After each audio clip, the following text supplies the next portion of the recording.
Topic 2, Lesson 6, so Resource Management and Sustainable Production. This is our final lesson on eco-design. Environmental impacts of any product, service, or system during its life cycle should be instigated at the earliest stage of design and continue through the disposal. So what they're saying is we don't want to just do end-of-pipe modifications to make sure that in the end we're meeting whatever the legislation says we have to meet. What we want to do is look at every aspect of the design, the production, the use, and disposal, and make every single one of them the best it can possibly be. Designers should understand their responsibility to reduce the ecological impact on the planet using eco-design concepts. And those are the things we're going to be talking about right now. Here are some labels over to the right side that you may recognize some of them. Life cycle analysis. So what exactly is life cycle analysis? This really is the analyzation of every step of the process and making every step better. The effect the product has on the environment through all 5 stages of its life, from pre-production to production, distribution and packaging, utilization and disposal. Life cycle analysis enables data to be compared, used to identify potential conflicts between clients or outside agencies, need to be resolved using prioritization, requires teams with different specialization, not just a lone inventor. A lone inventor is somebody who does it all by themselves. Back in the day, they used to be more doable, but the products are so technologically advanced nowadays, it doesn't happen very often anymore. It's time consuming and can be very expensive to do life cycle analysis, and it can be very complex in nature. Oftentimes we'll use checklists to guide the design team during a product's design development stages. So we'll lay them out, lay everything out we want into a checklist, prioritize it, and start working through it. There's also software made to help us with the environmental assessment. Software that allows designers to perform life cycle analysis, LCA, used to assist designers in the assessment of the environmental impacts of their products and designs. International-Mindedness. The different stages of economic development of different countries and regions and their past and future contributions to global emissions is an issue, and it can create challenges. Theory of knowledge. There is no waste in nature. Should areas of knowledge look at natural processes beyond human endeavor?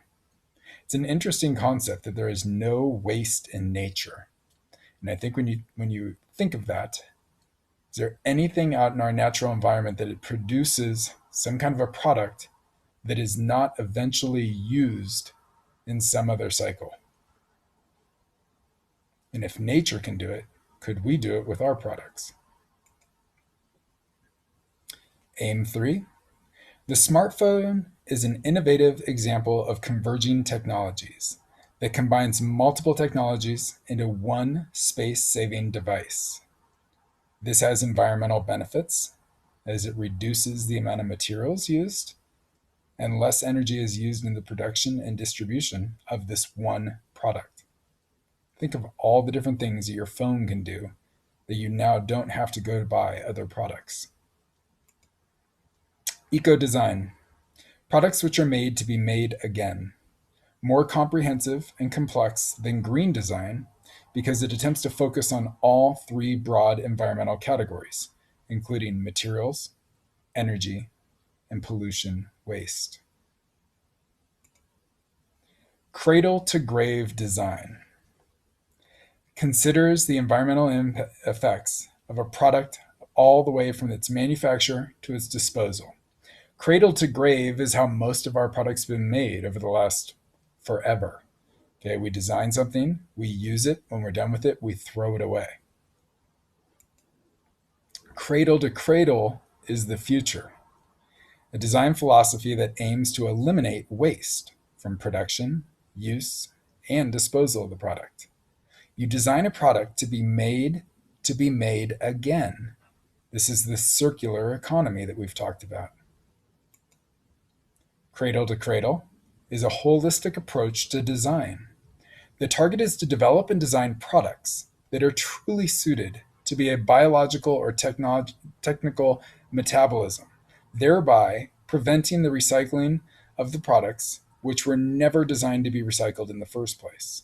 So what they're saying is you're making a product, it doesn't even need to be recycled, it's going to be reused.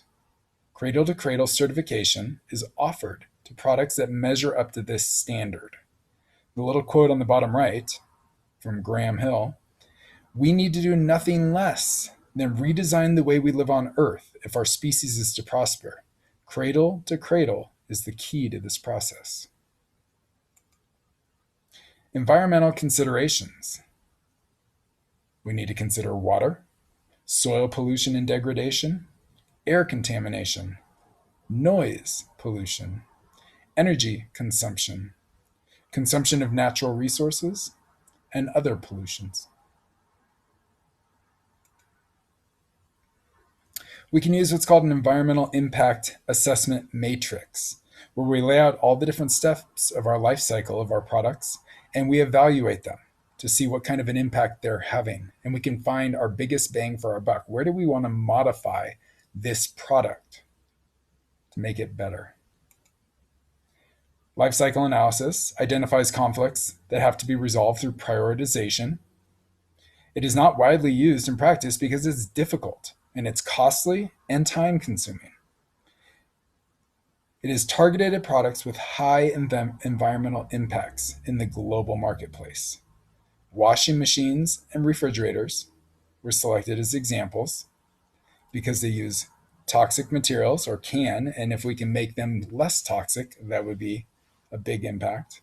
Also, using more sustainable sources. A product may be distributed differently, or the package may be redesigned when it has been made more environmentally friendly or eco-friendly. UNEP, which is a group called the United Nations Environmental Program, has an eco-design manual, and you can become a UNEP manufacturer company. You can be certified by them. UNEP works to promote resource efficiency and sustainability, consumption, and production in both developed and developing countries. And here's our video to end the lesson.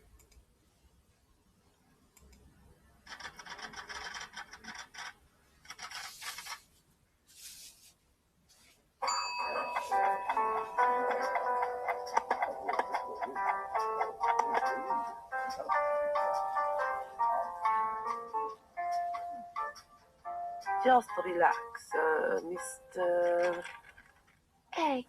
Erickson. Okay, now, what seems to be the problem? Well, I feel really worthless. My career has only lasted for 1 year, and I need a new life, Doc. I need a new direction. There has to be more to life than being stuck in a drawer. Well, you've come to the right place.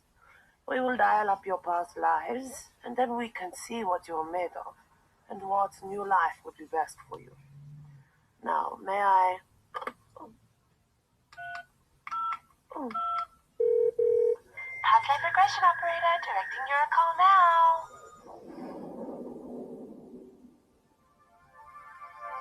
So, Eric, tell me, where are you now? I'm in all these little bits. I think I'm metal. Metal. Or what? No. I'm in South Africa in a gold mine. And now I'm in Brazil, and I'm palladium, and I'm really cold, and I can't quite understand what they're saying, but I think I'm platinum, and I'm in Russia. Wait, I'm in Mexico now, and I'm silver, and then, no, now I'm in Australia, and I'm in that desert, and I'm nickel. Okay, move forward now, Eric. Leave the mines. If we go through all of your metals, we'll be here all day. Tell me, where are you now? Oh, it's moving so fast, and I'm feeling a little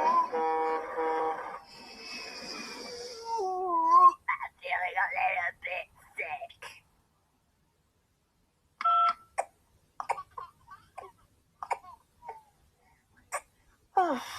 feels, feels so loved. Mommy? Mommy, is that you? Let's move on to your childhood, Eric. Tell me about that. I'm being unwrapped. Oh, oh, oh, oh, oh, oh, I feel so alive, and I can hear all these voices, and